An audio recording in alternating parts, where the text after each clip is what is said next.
Welcome to Bedtime Historia.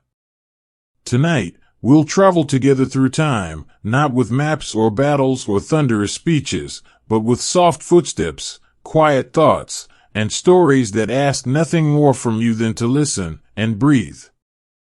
We're going back to a time when kings wore crowns not only on their heads, but in the weight of their choices, a time when power was often misunderstood, and where the line between wisdom and madness, faith and doubt, greatness and failure, was thinner than we might imagine. This is a journey into the lives of those who ruled not just nations, but also the fragile, flickering lights within themselves.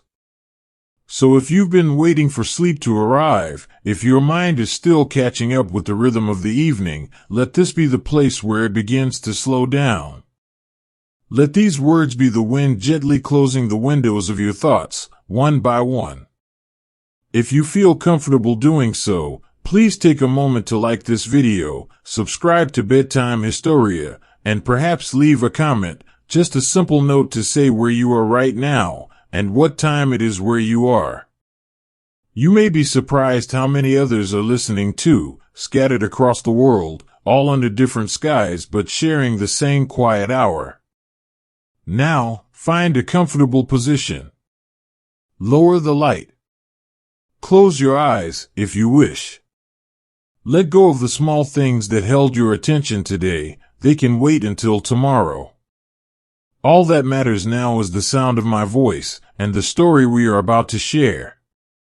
Because tonight, we begin with kings, not the kind who always wore their crowns proudly, but the ones whose lives were questioned, whose decisions were doubted, and whose hearts carried burdens heavier than gold. Part 1: King Louis IX of France. We begin with a man who ruled not with thunder, but with silence. A king who walked barefoot through candlelit halls and knelt beside those the world had forgotten. This is the story of King Louis IX of France, a ruler who lived less like a monarch and more like a monk, in a time when power was often measured by conquest, not compassion. Imagine with me now, the quiet countryside of 13th century France. The sun rises slowly over rolling hills, casting long golden shadows across fields of wheat and wildflowers. Smoke curls from chimneys in small villages where roosters crow and church bells ring softly in the distance. Life moves at a gentle pace, shaped by seasons, rituals, and faith. It is a time when kings were seen as chosen by God, yet many ruled with swords rather than prayers. But Louis was different. His crown did not sit heavily on his head because he carried it lightly in his heart. He was born into privilege, yes, but also into responsibility. His father died young, leaving him to inherit a kingdom still finding its place among European powers. Yet even as a boy, Louis showed signs of something rare, a deep sense of duty that was not driven by ambition, but by belief. He listened more than he spoke. He prayed before he acted. And above all, he believed that to lead was not to rule over others, but to serve them. His reign began in his youth, guided by the wisdom of his mother, Blanche of Castile, a woman whose strength and intelligence would shape not only his early years but the very foundation of his values. She taught him that leadership was not about luxury or control, but about justice, humility, and care for those who could not care for themselves. And so, when he grew into his role as king, he did not surround himself with gold and flattery. Instead, he chose simplicity. He wore plain robes. He ate simple meals. And he spent time among the poor, not as a spectacle, but as a part of their lives. There are stories, whispered through centuries, of Louis kneeling beside sick children in hospitals, washing wounds with his own hands, feeding the hungry from his own table, and listening to the stories of old men who had nothing left but memories. These were not acts performed for praise. They were simply how he lived. To him, being a king meant being close to the people, not distant from them. And though some called him naive, others saw in him a rare kind of royalty, one that came not from bloodline, but from the soul. But history does not remember him only for his kindness. There were moments when his choices led him into conflict, not with enemies beyond his borders, but within the very beliefs he held so dear. For while he was a man of peace, he also took part in crusades, holy wars that swept across lands far from his own. And this contradiction has puzzled historians for centuries. How could a man known for mercy raise a sword? How could someone so gentle become a leader of battles? It may be that he believed he was serving both God and his people, that sometimes protecting what you love means walking a path you do not fully understand. Or perhaps he struggled, quietly, with the weight of expectation, torn between the ideals he cherished and the realities of leadership. Whatever the truth, we must remember that history is rarely black and white. It is painted in shades of gray, with strokes made by human hands that tremble, hesitate, and choose. Tonight, as we walk through the corridors of his life, let us not rush to judge. Let us instead try to understand. Let us imagine the soft glow of firelight in his chambers, the sound of monks chanting in the background, the feel of rough wool against his skin. Let us picture him walking alone through palace gardens, thinking not of war, but of peace, of justice, of how to make the world just a little kinder under his rule. Because that, perhaps, was his greatest battle, not fought on distant shores, but within himself. And in that struggle, he reminds us that leadership is not always loud. Sometimes it is quiet. Sometimes it is humble. And sometimes it is simply choosing to care a little more than the world expects. As night settles deeper around you, let your thoughts drift with mine, back to that medieval France where faith and service were not just words, but ways of life. Close your eyes if you wish. Breathe slowly. Let the rhythm of this story carry you further into stillness. For there is more to tell, and we are only just beginning. Let us now walk beside him through the days and nights of his quiet rule, not as a king who sought glory, but as a man who sought meaning. Picture with me a morning in Paris, sometime in the year 1240. The city is still young, its streets winding and uneven, lined with wooden houses and stone churches that seem to lean into one another for warmth. The Seine flows slowly beneath bridges worn smooth by time, and the air carries the scent of fresh bread, wet earth, and the faint smoke of wood fires. It is early, but already the bells of Notre Dame begin to ring, their sound drifting across rooftops like a gentle call to wakefulness. Louis rises before dawn, as he always does. He does not call for servants immediately, nor does he linger beneath warm blankets. Instead, he sits quietly by a small window, watching the first light stretch across the horizon. He is not a man who rushes. His world moves at a pace set not by clocks or crowns, but by prayer and purpose. When he finally steps from his chamber, dressed simply, he walks barefoot through the halls of his palace, a habit that confuses foreign diplomats and comforts those who know him best. To them, this is not an act. It is simply how he chooses to live. His day begins with worship. He attends Mass before breakfast, often sitting among the people rather than above them. Some whisper that he forgets he is a king. Others believe he remembers it too well. He listens with closed eyes, hands folded gently, his breath slow and steady. There is no hurry here, only presence. And when the service ends, he does not return to royal affairs straight away. He walks instead to the hospital nearby, not the grand halls of medicine, but a modest place where the poor and sick gather in quiet hope. There, he spends time helping where he can, washing hands, offering food, listening. Not as a ruler giving charity, but as a human being sharing time. This was his way. Not just on holy days or when the chroniclers were watching, but every day. And though some called it strange, many found comfort in it. In a world where kings were often distant, Lewis chose closeness. Where others ruled with distance and decorum, he led with humility and touch. He believed that power, if it was to be used wisely, must be tempered with compassion. And so he lived not above his people, but among them. There are stories, passed down like soft echoes, of him walking alone through the markets of Paris, speaking with merchants and farmers, asking about their lives without pretense. Of him pausing to listen to a child's story, kneeling to hear it better.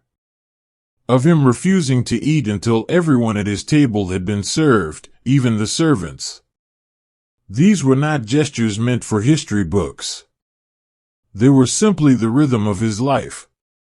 But even a heart full of kindness cannot escape the weight of duty. As much as he wished to lead a life of peace, he could not ignore the calls of war. For in his time, faith and conflict were often tangled together, and the idea of crusade was seen not only as battle, but as a sacred calling. And so, despite his nature, he answered it, not with eagerness, but with belief. Belief that perhaps, through struggle, something greater might be achieved. That perhaps, through sacrifice, peace could one day be closer. It is hard for us today to understand such a choice. We look back and wonder how a man known for mercy could raise a sword. But we must remember that he did not see the world as we do. To him, war was not always evil. Sometimes it was duty. Sometimes it was faith. And sometimes it was simply the path laid before him, one he walked not with joy, but with solemn resolve. He led 2 major crusades, one to Egypt, and later one to Tunis. Both ended in hardship and loss. And yet, even in these journeys far from home, he remained himself. He did not seek revenge. He did not punish the defeated. He treated prisoners with dignity. He refused luxury even in the harshest conditions. And when illness struck his camp, he stayed among the sick, tending to them with the same care he gave to his own court. To those who traveled with him, he was not just a king. He was a symbol of endurance. A man who did not ask of others what he would not do himself. And though the Crusades did not bring the victories he may have hoped for, they did leave behind something else, a legacy of character. Of leadership rooted not in conquest, but in conduct. When he returned from these long journeys, he did not parade through the streets in triumph. He did not build monuments to his name. Instead, he returned quietly to his duties, resuming the simple rhythms of his reign. He continued to govern with fairness, to support the poor, to protect the weak. He built hospitals, funded schools, and worked to ensure justice within his kingdom. He believed that a king's true strength lay not in how many lands he ruled, but in how well he cared for those who lived upon them. And yet, even in all his efforts, he was not without critics. Some whispered that he was too forgiving, too willing to listen to those who should not be heard. Others believed he spent too much time on spiritual matters, and not enough on politics. But none could deny his sincerity. None could question his devotion.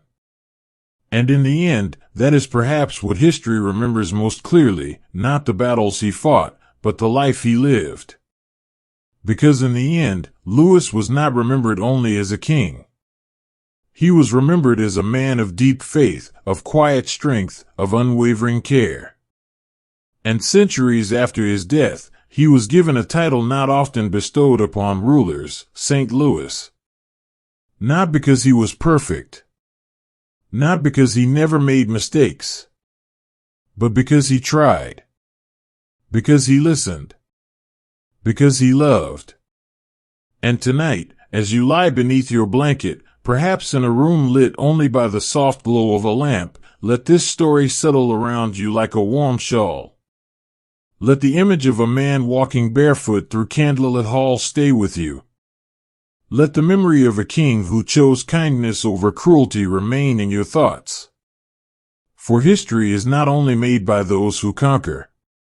It is also shaped by those who care. And now, if sleep has not yet come, allow yourself to drift a little further into the past. Because our journey is not yet over. There is more to tell. More to feel. More to imagine. So breathe softly. Close your eyes, if you wish. And let the next part of this story carry you deeper into the night.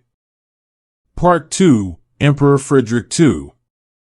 We now leave behind the quiet halls of France and travel southward, to a land where the sun lingers longer in the sky, where olive trees sway gently in the breeze, and where the sea meets the horizon with a calmness that seems almost eternal. This is Sicily, a place caught between worlds, East and West, Christian and Muslim, tradition and innovation. And it is here, in this island of contrasts, that we find another king whose life was filled with questions rather than answers. This is the story of Emperor Frederick II, a man who spoke many languages, questioned many beliefs, and lived in a time when knowledge was often seen as dangerous. He was not a king who ruled only by birthright, he ruled also by curiosity. And though history remembers him for his power, it is perhaps his mind that left the deeper mark. Let us imagine with you now a warm afternoon in Palermo, sometime in the early 13th century. The air carries the scent of citrus blossoms and salt from the nearby sea. Light filters through the tall windows of a palace built not in one style, but many, a reflection of the cultures that had touched this land before him. Inside, surrounded not by courtiers alone, but by scholars, astronomers, poets, and physicians, sits Frederick, a ruler unlike any other of his time. He is not wearing heavy robes or a jeweled crown. Instead, he is dressed simply, seated at a long wooden table covered in scrolls and books, some written in Latin, others in Arabic, still more in Greek. He speaks them all fluently. His voice is calm, thoughtful, always asking questions. He does not demand obedience from ideas, he invites them to sit beside him, to share their wisdom. Frederick was raised in Sicily, a kingdom rich in diversity. Unlike much of Europe, where religious uniformity was often enforced, Sicily was a place where Muslims, Christians, and Jews lived side by side, sharing knowledge, art, and science. And Frederick grew up absorbing these influences like sunlight through glass. He learned mathematics from Arab scholars. He studied medicine from ancient texts. He kept falcons not just for sport, but for study, writing what would become one of the earliest scientific works on birds of prey. To many of his contemporaries, this made him strange. To some, even suspicious. In an age where faith dictated truth and questioning was sometimes seen as heresy, Frederick's love of knowledge set him apart. He did not reject religion, far from it, but he believed that understanding the world around him was part of honoring its creator. And so he read widely, thought deeply, and governed with a mind that sought not only control, but clarity. His court became known across Europe as a center of learning, a place where ideas were not feared but welcomed. Poets wrote in the vernacular, creating the first literature in Italian. Scientists mapped the stars. Philosophers debated the nature of existence. And Frederick, at the heart of it all, listened. Not as a distant ruler, but as a fellow seeker. But such a life did not come without conflict. The Church, which held great influence over European rulers, often found itself at odds with Frederick. He was excommunicated not once, but twice, accused of being too close to Islamic scholars, too skeptical of miracles, too willing to challenge authority with reason. Some called him the wonder of the world.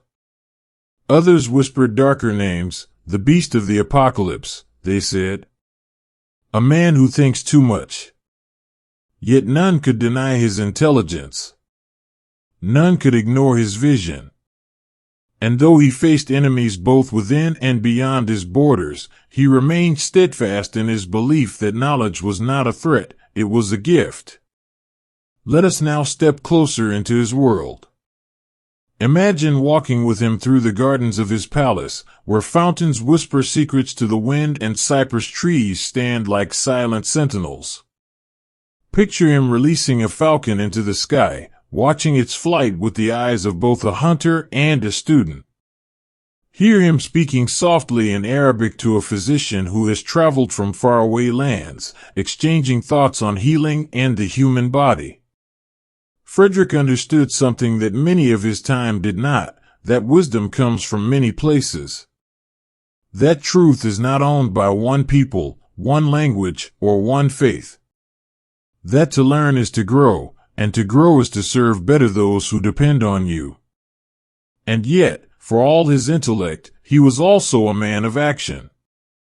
He ruled vast territories, from Sicily to Germany, from Jerusalem to the edges of the known world. He led a crusade not with swords, but with diplomacy, negotiating peace with the Sultan of Egypt and securing access to Jerusalem without bloodshed, a rare feat in a time when war was often the first answer. But even this act brought controversy. How could a man who had been excommunicated achieve what armies could not? Was it cunning? Was it wisdom? Or was it proof that faith and reason need not be enemies? History has debated these questions for centuries. But tonight, as you listen in the quiet of your room, let us not rush to conclusions. Let us instead allow ourselves to feel the warmth of the Sicilian sun, to hear the soft rustle of parchment as Frederick writes his treatise on birds, to see the flicker of candlelight on the pages of a book he has spent hours studying. Because at this moment, he is not a king at war.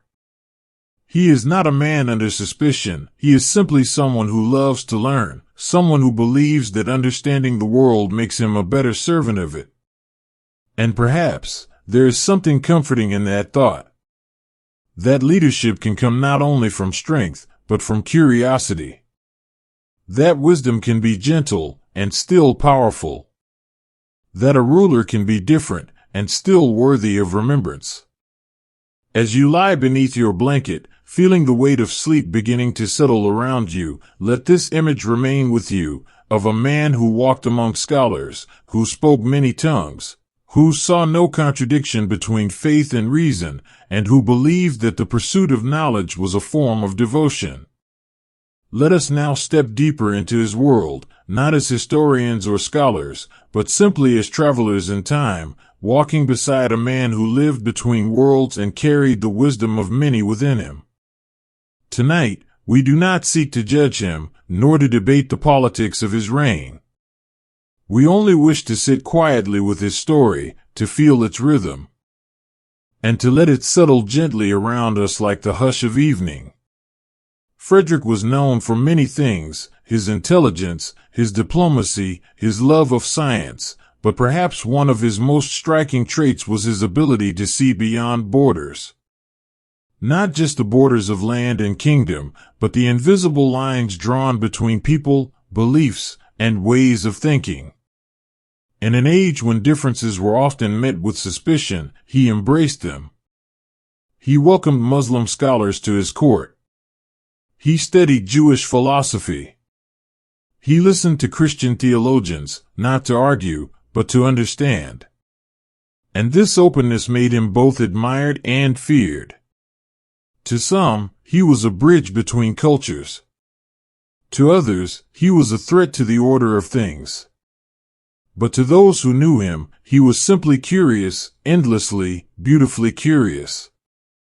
Imagine with me now a quiet evening in his palace, where the day's heat has given way to a soft breeze that carries the scent of jasmine through open windows.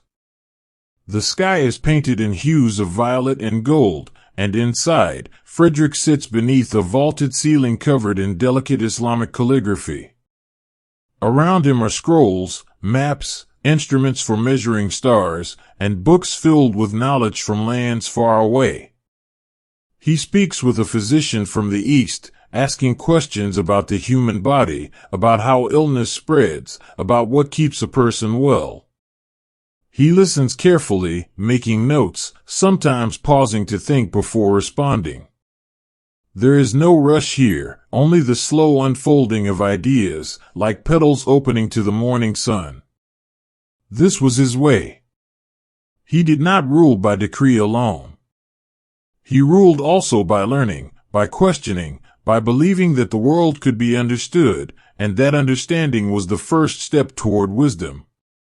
Outside, the city sleeps under the glow of torches and moonlight. Inside, he remains awake a little longer, turning pages, writing words that would outlive him. And though centuries have passed since then, we can still hear the echoes of his thoughts in the quiet corners of libraries and the minds of those who dare to ask why. But curiosity is not always safe. In a world that often fears what it does not understand, Frederick walked a fine line. He was excommunicated not once, but twice, cast out by the very church that had once crowned him emperor.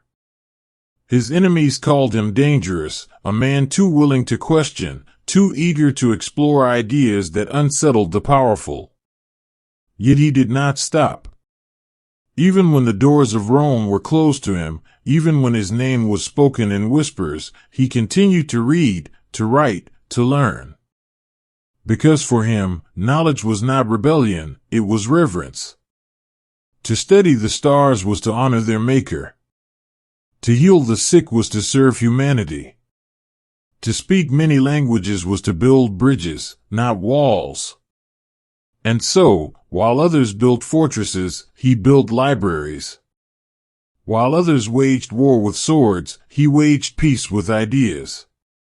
And though history remembers the battles fought in his name, it is perhaps his mind that leaves the softer, more lasting mark.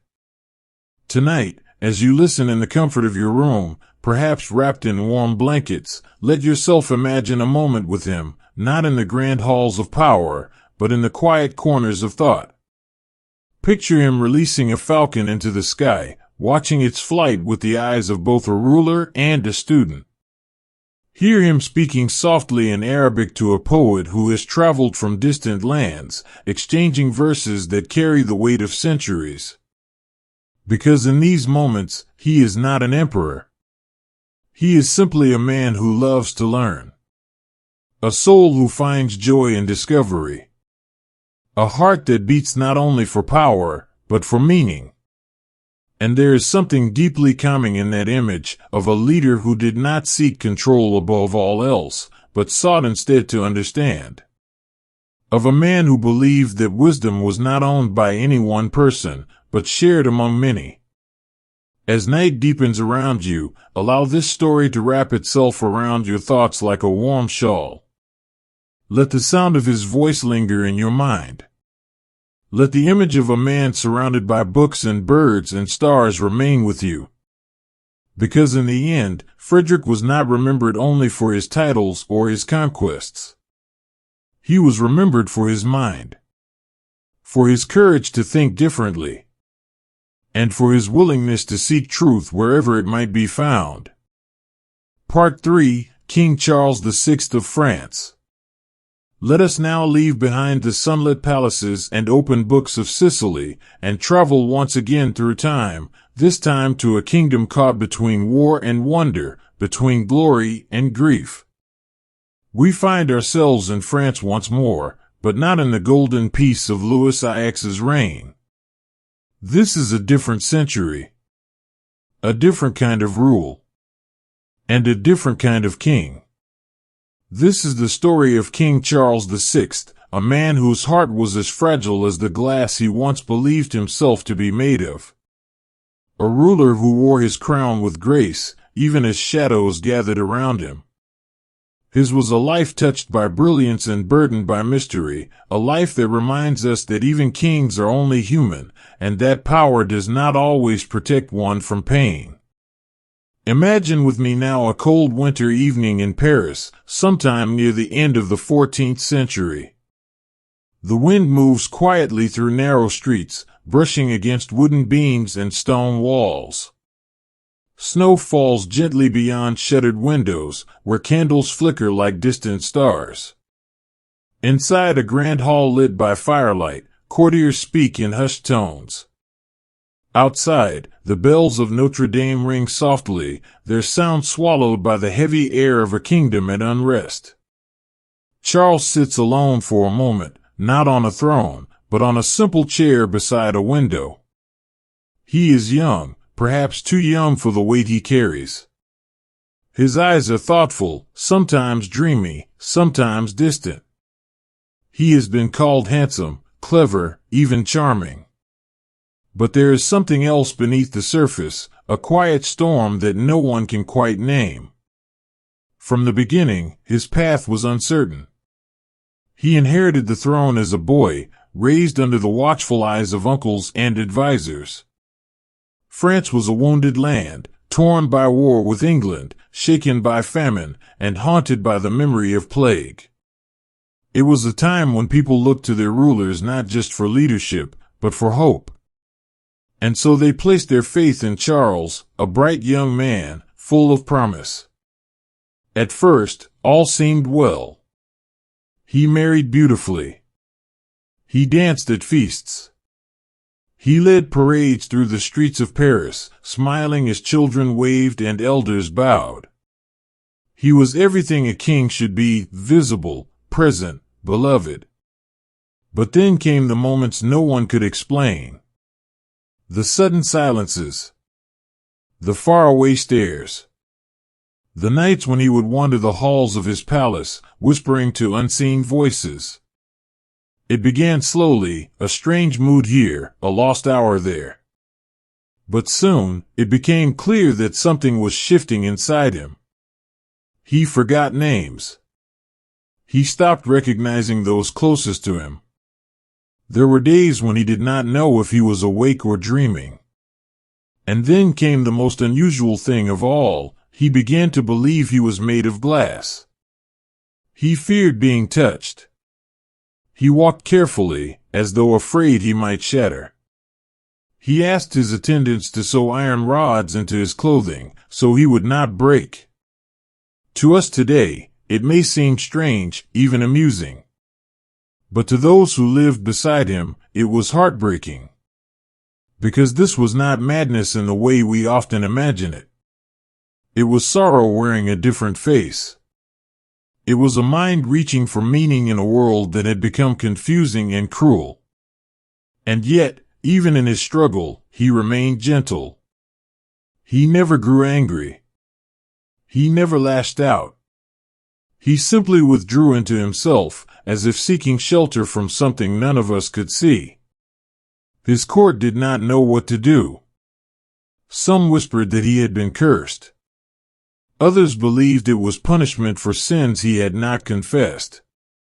A few tried to care for him, offering soft words and warm hands. But most watched helplessly, unsure whether to call for prayers or physicians.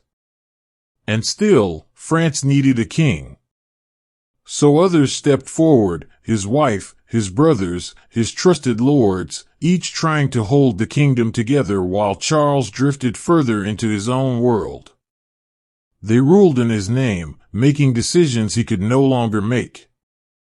And though some used this power for good, others saw opportunity in his silence. Wars continued. Rivalries deepened. The country trembled under the weight of uncertainty. And through it all, Charles remained, sometimes present, sometimes lost, always carrying the invisible weight of a crown that no one else could feel. But even in his absence, he was loved. There are stories, passed down like quiet echoes, of how he would sometimes return to himself for brief moments. How he would smile at his children, how he would listen to music played softly in the corners of his room. How he would ask for books, even when he could not read them. These were small things, but they reminded those around him that he was still there, somewhere beneath the confusion, still a father, still a husband, still a king.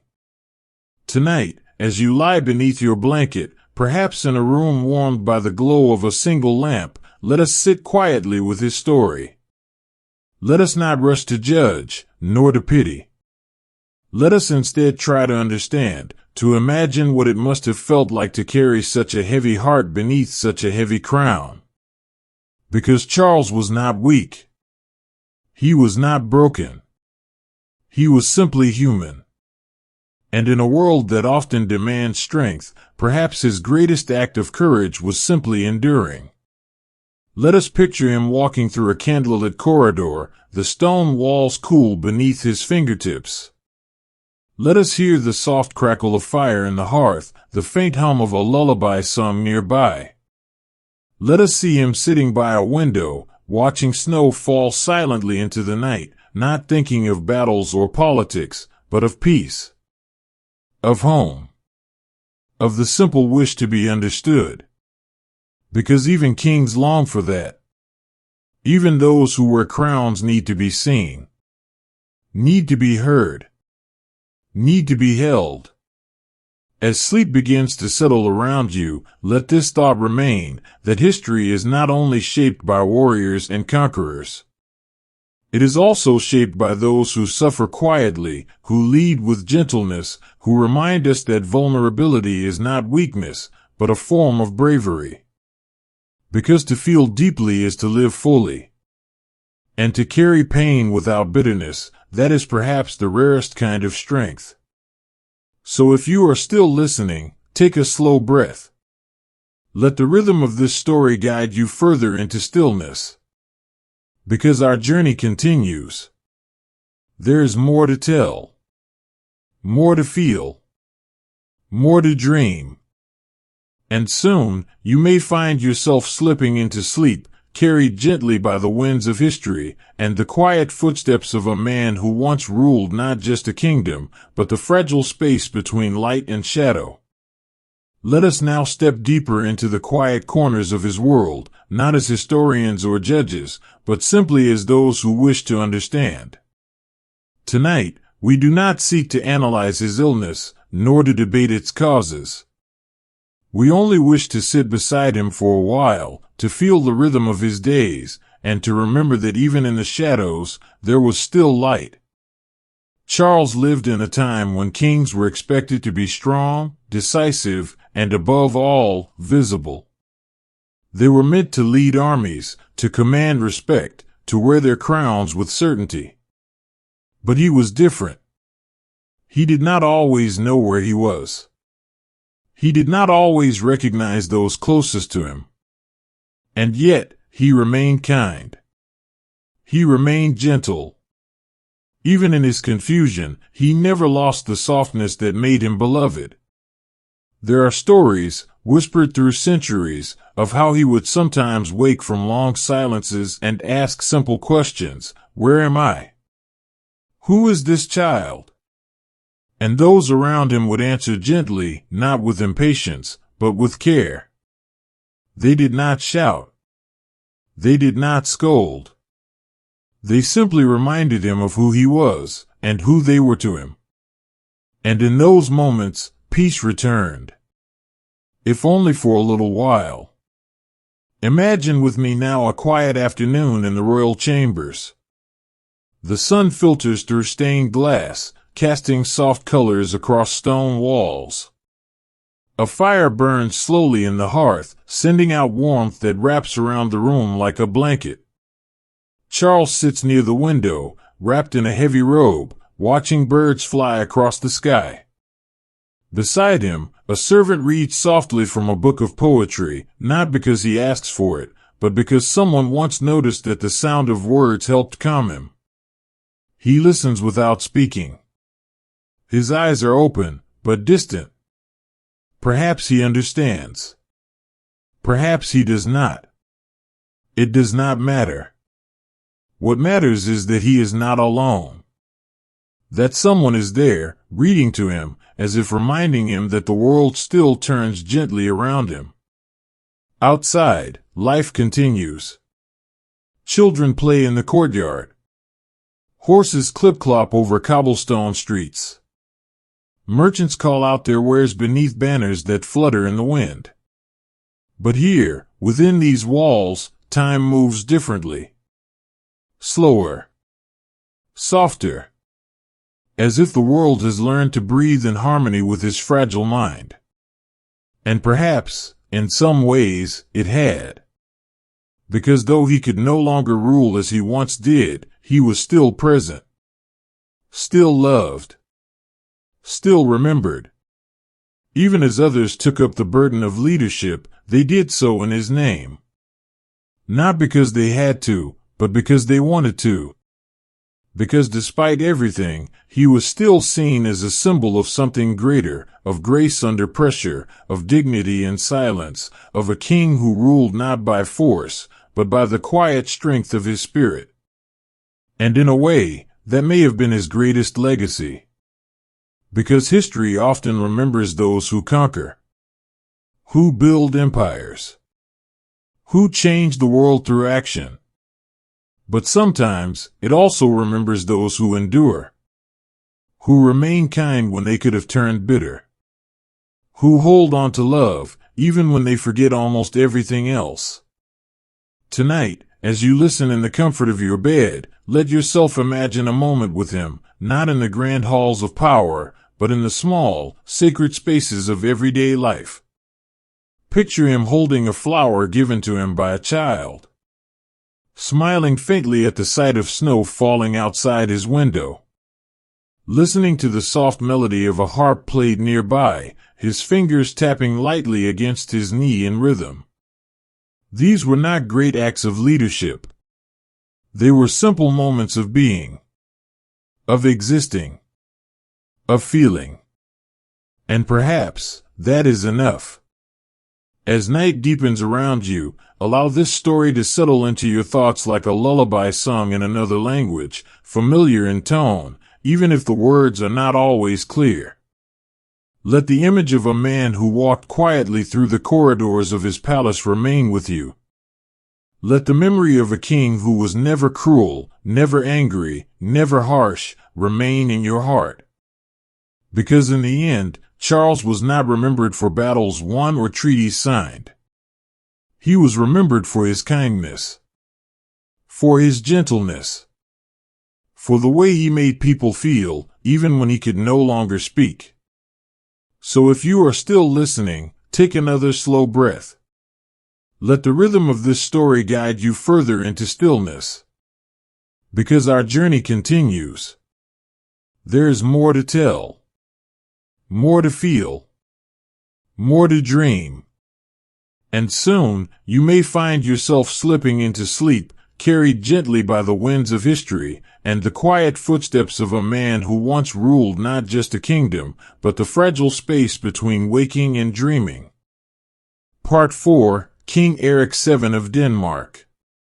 Now let us journey once more through time, this time to a land where silence speaks louder than ceremony, and where the wind carries stories across cold waters and ancient forests. We leave behind the candlelit halls of France and step into the quiet north, where snow falls gently upon stone towers and the sea stretches endlessly beneath pale skies. This is the story of King Eric VII of Denmark, not a man who ruled with spectacle, nor one who sought the spotlight, but someone who chose simplicity over grandeur, solitude over courtly praise. He was a king who did not wear his crown in public, who preferred the company of books to that of nobles, who lived not like a ruler, but like a traveler passing quietly through history. Imagine with me now a morning in early winter, somewhere along the shores of Scandinavia in the late 15th century. The sky is a soft gray, heavy with clouds that promise snow before nightfall. The air is crisp, carrying the scent of pine and salt from the nearby sea. Smoke rises from chimneys of wooden homes tucked into hillsides, and the distant sound of waves meets the hush of wind moving through bare branches. In a castle built not for show but for shelter, Eric sits alone in a small room lined with shelves of books. There are no banners hanging from the walls, no golden ornaments catching the light. Just a simple chair, a worn robe, and the quiet turning of pages as he reads by candlelight. His face is calm, thoughtful, not because he avoids the world, but because he has chosen to live within it on his own terms. Eric was not born into chaos or war. He came into power during a time of relative peace, inheriting a kingdom that had known both unity and struggle. And yet, when the moment came to be crowned, he did something unexpected. He refused. Not out of arrogance. Not out of fear. But simply because he did not believe he needed to. To many, this was strange. A king without a coronation? A ruler who did not sit upon a throne in public view. It was unheard of. Some whispered that he was hiding something. Others believed he lacked confidence. But those closest to him understood he did not need symbols to prove who he was. He knew himself already. And so he ruled, not from a distance, but from among his people. He walked the streets of Copenhagen as if he were just another citizen. He spoke with fishermen, merchants, and farmers, not as a ruler giving orders, but as someone who wanted to understand their lives. He listened to their worries, their hopes, their dreams. And in return, they respected him not because they had to, but because they wanted to. There are stories, passed down like gentle echoes, of how he would sometimes stay in small villages for days, sleeping in modest homes, sharing meals with families, and speaking softly about the world beyond their fields. He did not demand luxury. He did not ask for special treatment. He simply wished to be present, to see and to feel what others saw and felt. And perhaps that was his greatest strength, his ability to remain human in a role that often made men forget themselves. Because kingship, for many, becomes a performance. A mask worn so long it becomes the face beneath. But Eric never wore such a mask. He remained himself, quiet, thoughtful, deeply aware of the weight of responsibility, but unwilling to carry it with pride. He ruled not with declarations, but with decisions made in stillness. He governed not with force, but with understanding. And though he faced challenges, disputes between lords, tensions with neighboring lands, he met them not with threats, but with patience. When asked why he did not dress in royal robes, he simply said, "I am no different beneath velvet than I am beneath wool." When asked why he did not hold grand ceremonies, he replied, "A king does not become greater by being seen. He becomes greater by listening." And when asked why he never wore his crown in public, he smiled faintly and said nothing at all. Because some truths do not need words. They only need to be lived. Tonight, as you lie beneath your blanket, perhaps in a room warmed by the glow of a single lamp, let us sit quietly with his story. Let us not rush to label him, nor to compare him to others. Let us instead imagine what it must have been like to rule without needing to be noticed, to lead without needing to be praised. Because there is something deeply calming in that idea. That leadership can be quiet. That greatness can be humble. That power can be gentle. Let us picture him walking alone through a snowy forest path, his breath rising in soft clouds before disappearing into the cold air. Let us hear the crunch of snow beneath his boots, the distant call of birds overhead, the silence that follows footsteps like a companion. Let us see him standing by the edge of the sea, watching waves roll and beneath a sky too vast to measure, thinking not of conquests or legacies, but of the simple beauty of a world that exists whether we notice it or not. Because even kings need moments like these. Moments away from duty. Moments of stillness. Moments of peace. As sleep begins to settle around you, let this thought remain, that sometimes, the most powerful thing a person can do is simply choose kindness over ambition, presence over spectacle, and humility over pride. Because to lead without seeking recognition, that is perhaps the rarest kind of leadership. And to live without needing to be seen, that is perhaps the truest kind of freedom. So if you are still listening, take a slow breath. Let the rhythm of this story guide you further into stillness. Because our journey continues. There is more to tell. More to feel. More to dream. And soon, you may find yourself slipping into sleep, carried gently by the winds of history, and the quiet footsteps of a man who once ruled not just a kingdom, but the delicate balance between presence and silence. Let us now walk a little further beside him, not as historians or analysts, but simply as those who wish to understand. Tonight, we do not seek to measure his reign by laws passed or battles won. We only wish to feel the rhythm of his life, to hear the quiet steps of a man who ruled without needing to be noticed. And to remember that leadership can take many forms, some loud, some silent, all meaningful in their own way. Eric lived in a time when kings were expected to shine, to wear crowns openly, to sit upon thrones, to be seen and celebrated. But he chose another path. He did not vanish from history, he simply walked through it with soft footsteps, leaving behind no grand monuments, no sweeping speeches, no dramatic tales of conquest. What he left instead was something quieter, more enduring, the memory of a ruler who did not need power to feel whole. Imagine with me now a cold evening in one of the northern villages he often visited. The sky is dark, scattered with stars that shimmer like distant lanterns. A thin layer of snow covers the ground, untouched except for the footprints of a few late travelers. Smoke rises gently from chimneys, carrying the scent of wood fire and warm bread into the crisp night air. Inside a modest home warmed by firelight, Eric sits at a wooden table beside a family who does not know his name.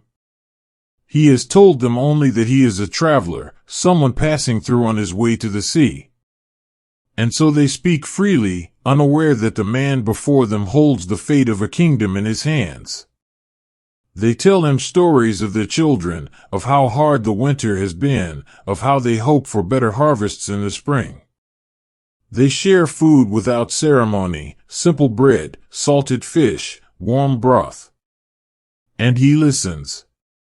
Not because he must, but because he wants to. Because to him, this is not an act of charity. It is a moment of connection, small, fleeting, yet deeply real. Outside, the wind moves quietly through the trees, brushing against the windows like a whisper. Inside, laughter rises softly between bites of food, and the crackling fire fills the silences between words. There are no banners here. No royal seals. No courtiers bowing. Just people, sharing warmth, sharing time, sharing themselves. And perhaps, in these moments, Eric felt most himself. Because though he wore a crown and name, he never let it define him.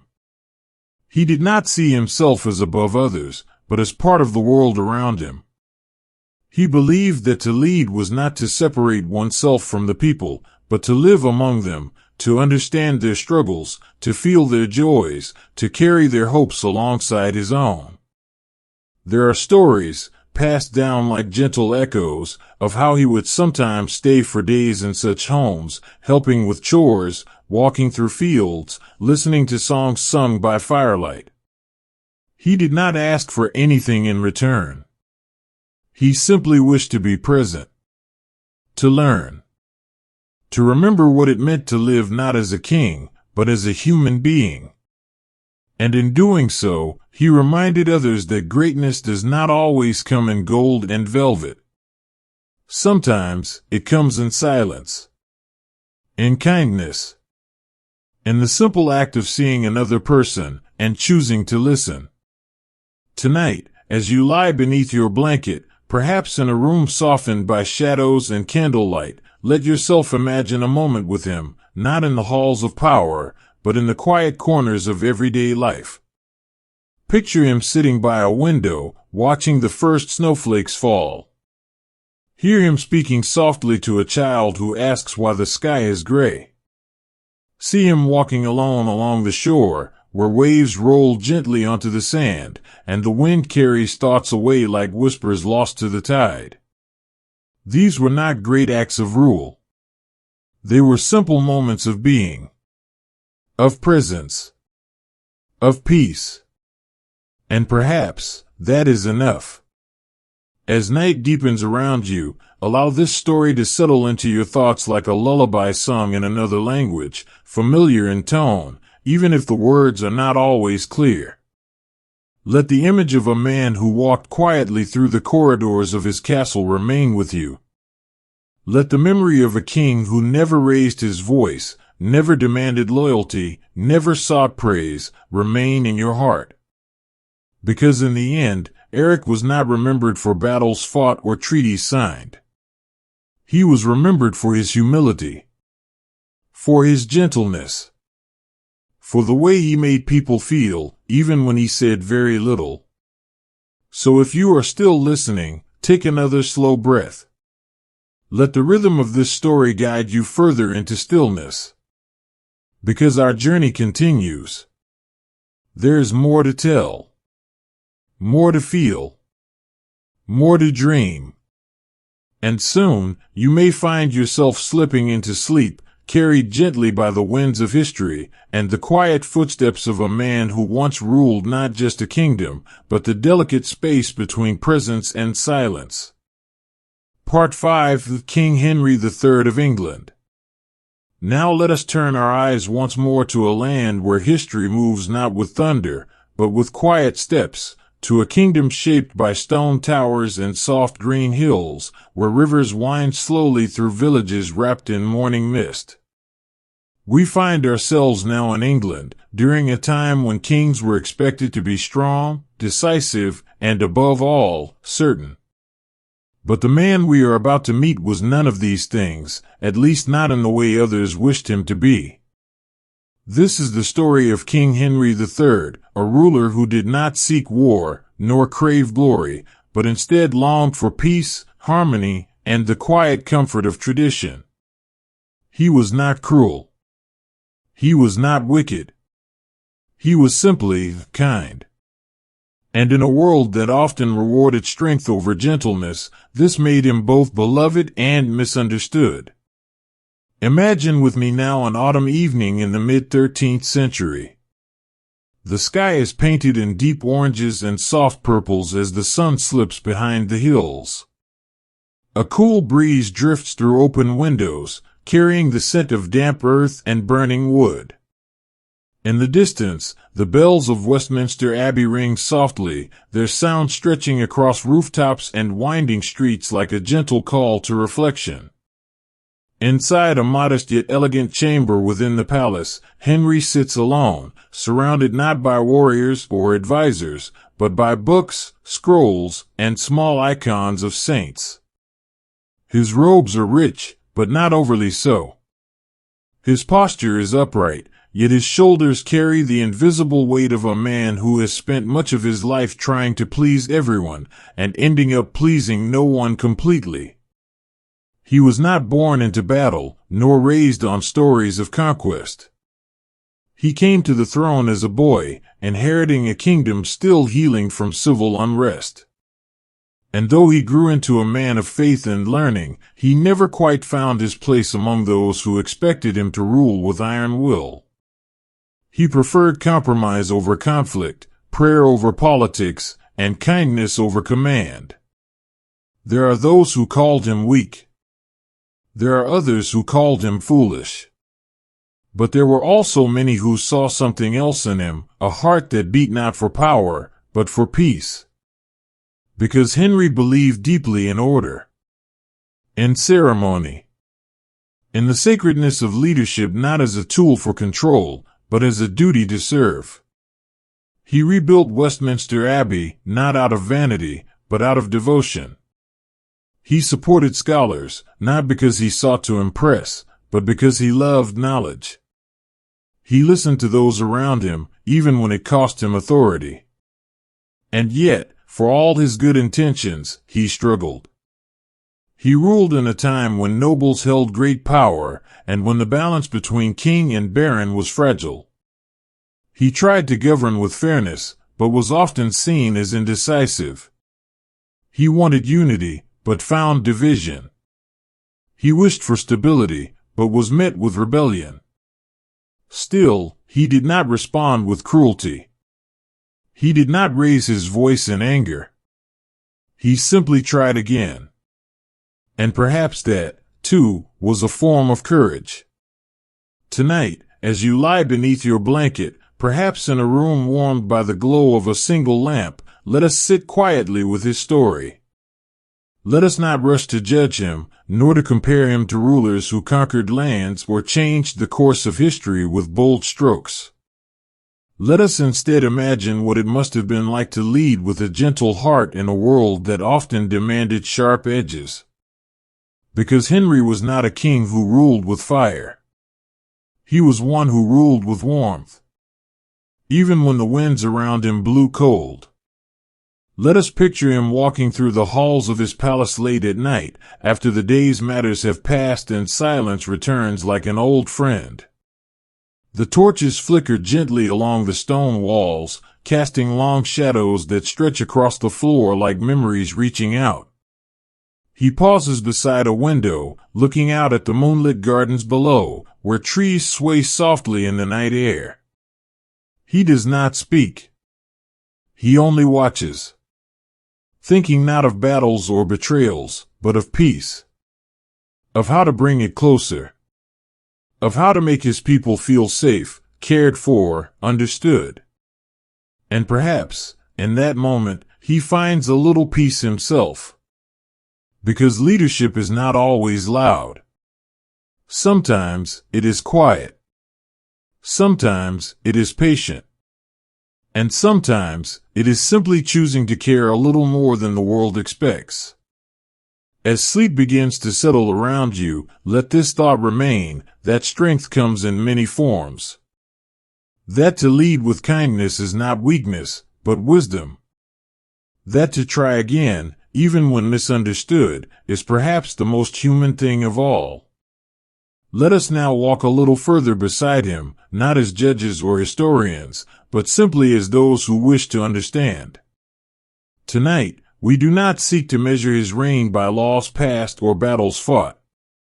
We only wish to feel the rhythm of his life, to hear the quiet steps of a man who ruled with patience, and to remember that leadership is not always about strength, but sometimes about softness. Henry lived in a time when kings were expected to be warriors, men who led armies, made swift decisions, and stood firm against rebellion. But he was different.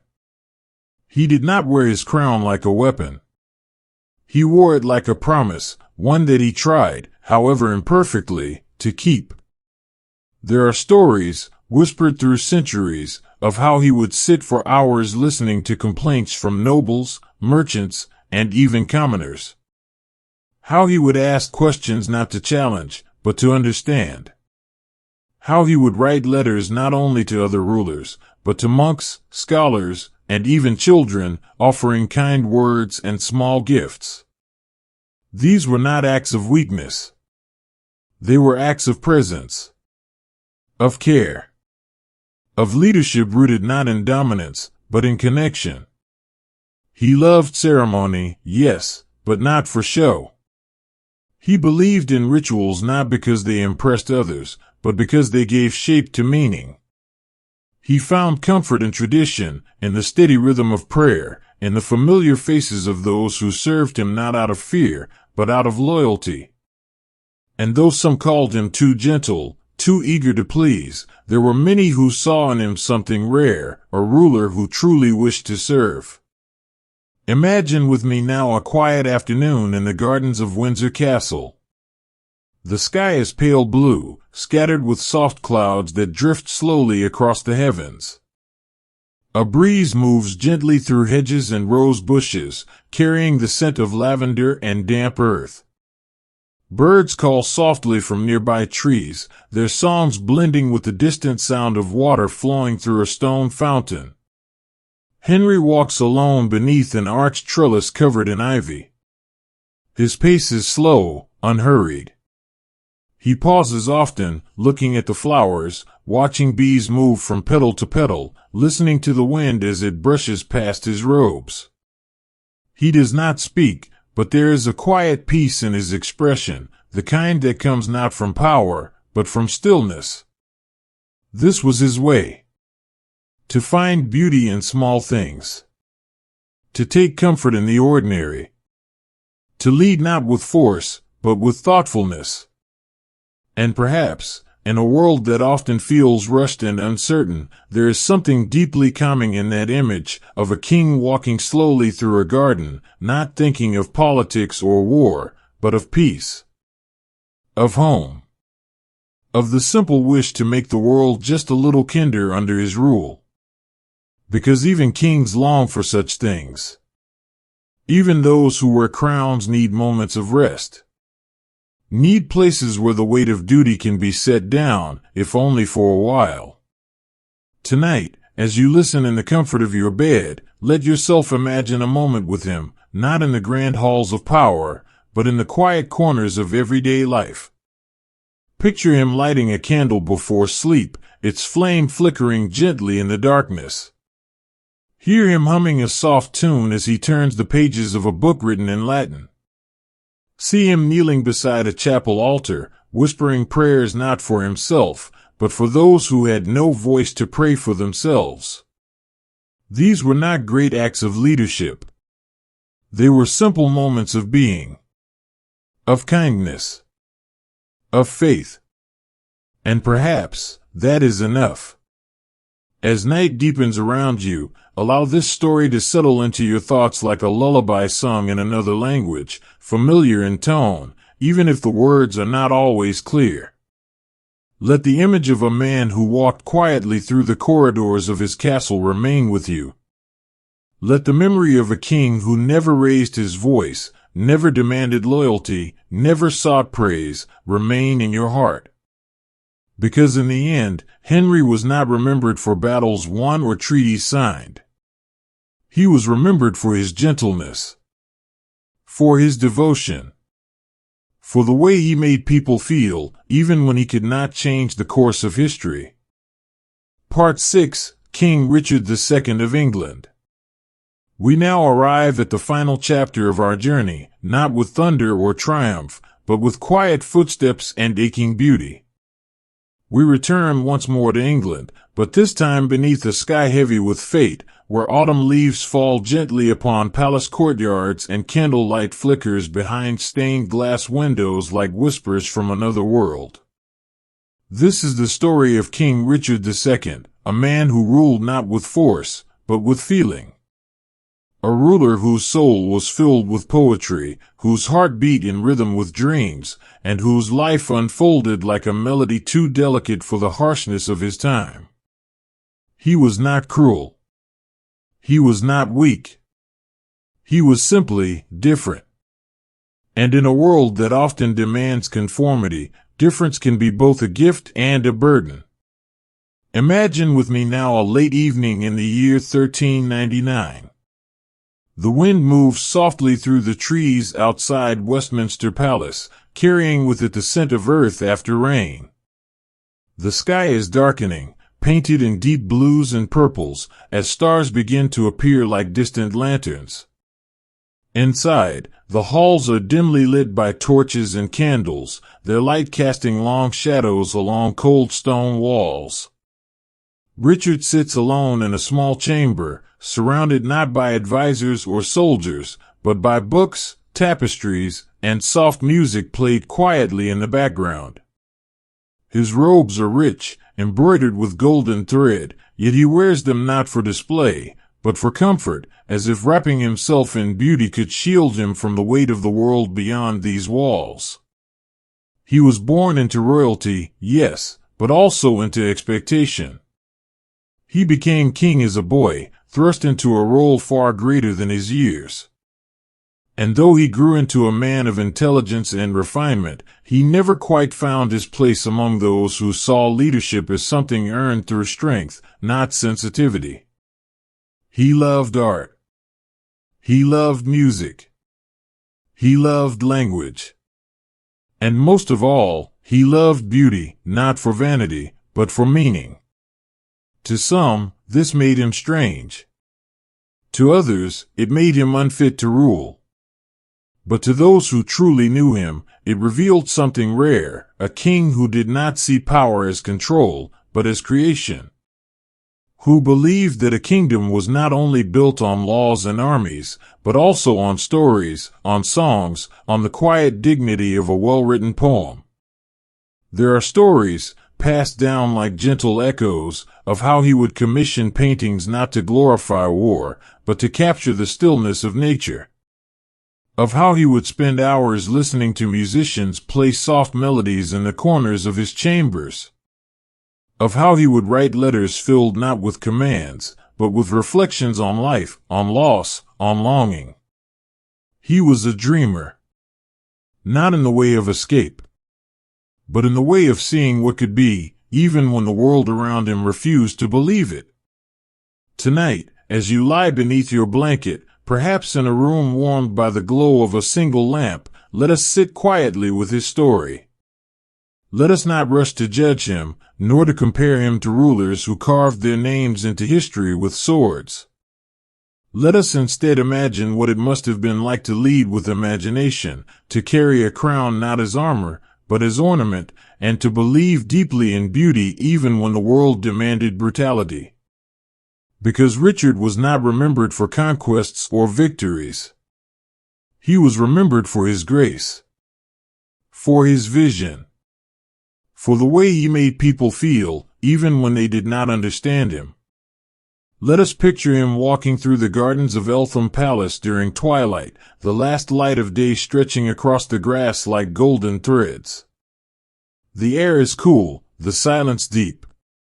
He walks slowly, hands clasped behind his back, eyes lifted toward the sky. There is no urgency in his steps, no need to prove anything to anyone. He simply exists, a man caught between two worlds, one of power and one of poetry.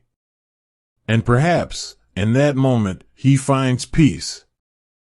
Because even kings need such moments.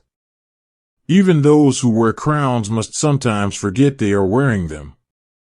Must sometimes step away from duty and remember what it means to simply be. As sleep begins to settle around you, let this thought remain, that leadership does not always come in loud voices and bold actions.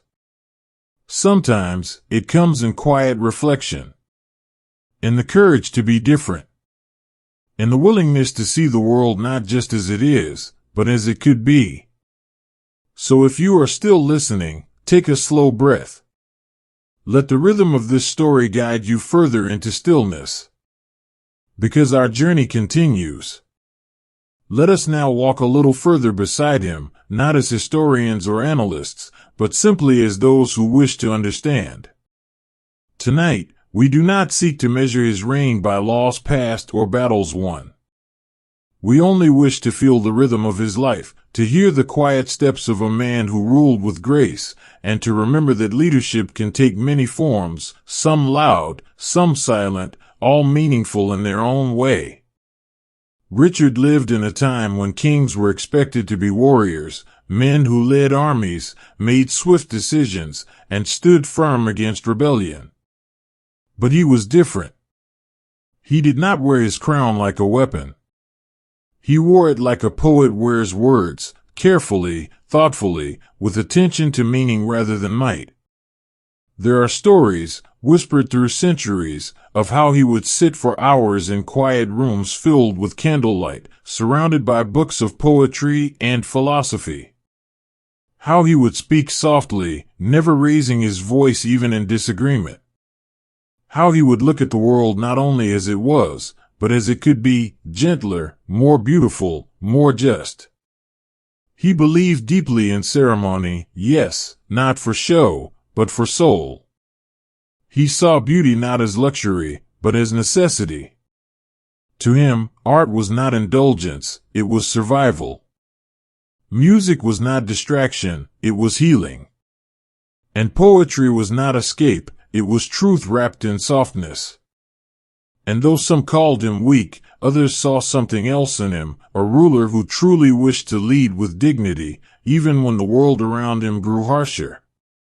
Imagine with me now a quiet evening inside Pontefract Castle, where Richard spent his final days. The sky outside is dark, scattered with stars that shimmer like distant lanterns. A cold wind moves gently through cracks in the stone walls, whispering like forgotten voices. Inside, the air is still, heavy with silence. He sits alone on a wooden bench, hands resting lightly on his lap. His once rich robes are worn, softened by time and hardship. There is no crown upon his head. No throne beneath him. Only the quiet hush of a room lit by a single candle, its flame flickering gently like a heartbeat. He does not cry. He does not rage. He only breathes. And perhaps, in this moment, he feels freer than he has in years. Because even in exile, even in loss, he remains himself, a man who believed in beauty, even when the world turned away from it. Who held on to dreams, even when they seemed impossible. Who carried kindness within him, even when kindness was not returned. Because sometimes, the strongest thing a person can do is to remain gentle in a world that demands hardness. To stay true to oneself, even when everything else is taken away. Tonight, as you listen in the comfort of your bed, let yourself imagine a moment with him, not in the grand halls of power, but in the quiet corners of everyday life. Picture him walking through a moonlit garden, listening to the rustle of leaves in the breeze. Hear him humming a melody long forgotten, its tune rising softly into the night air. See him writing by candlelight, each word chosen with care, as if shaping beauty from sorrow. These were not great acts of leadership. They were simple moments of being, of presence, of peace. And perhaps that is enough. As night deepens around you, allow this story to settle into your thoughts like a lullaby sung in another language, familiar in tone, even if the words are not always clear. Let the image of a man who walked quietly through the corridors of his castle remain with you. Let the memory of a king who never raised his voice, never demanded loyalty, never sought praise, remain in your heart. Because in the end, Richard was not remembered for battles fought or treaties signed. He was remembered for his vision, for his sensitivity, for the way he made people feel, even when he could not change the course of history. So if you are still listening, take another slow breath. Let the rhythm of this story guide you further into stillness. Because our journey continues. There is more to tell, more to feel, more to dream. And soon, you may find yourself slipping into sleep, carried gently by the winds of history, and the quiet footsteps of a man who once ruled not just a kingdom, but the delicate space between reality and imagination. And now, as we come to the end of our journey through time, let us take one last quiet moment together, not as historians or scholars, but simply as travelers who have walked for a while among kings, and returned with something more than just stories. Tonight, we have met 6 rulers, each different from the other, yet all bound by the same fragile thread of humanity. We have walked beside them through candlelit halls, beneath cold northern skies, across sun-drenched palaces, and into the quiet corners of their hearts. We have seen not only how they ruled, but how they felt, how they dreamed, how they struggled, and above all, how they remained, in their own ways, deeply human. Because history is often written in battles and conquests, in laws and treaties, and names carved into stone. But tonight, we have listened to something softer, the quiet footsteps of men who ruled not only nations, but also their own spirits. Men whose lives were shaped not only by power, but by questions, by choices, by moments of stillness that, perhaps, mattered more than any decree. Let us remember Lewis, who believed that kindness was strength, and that leadership was not about distance, but closeness. Who walked barefoot not because he had to, but because he wished to feel the earth beneath him, just like those he served.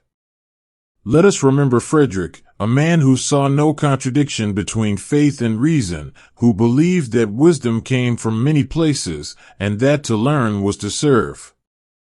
A ruler who filled his court not with flatterers, but with thinkers, poets, scientists, and dreamers who helped shape a world that stretched beyond borders. Let us remember Charles, who carried his crown with gentleness, even when his mind wandered far from it. Who reminded us that vulnerability is not weakness, but courage.